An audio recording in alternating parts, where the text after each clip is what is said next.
Maraming salamat po.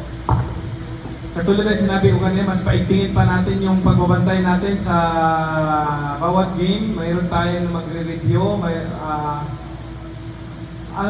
team tayo na magre-review every day sa lahat ng games. So, i-evaluate yung performance ng bawat team, evaluate bawat players para masala talaga.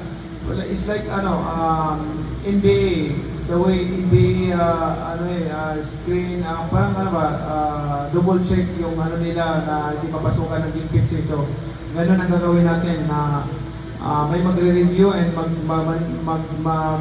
titingin nakatutok sa bawat game. So, I hope na matakot kayo pasukin ng kasi maliit lang naman yung kamay ko.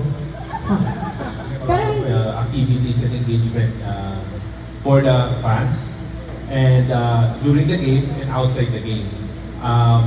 Meron din tayong mga activities also for the players and even sa team owners and the league. So abangan niyo na lang yung mga active na inihanda namin sa inyo itong 2026 season.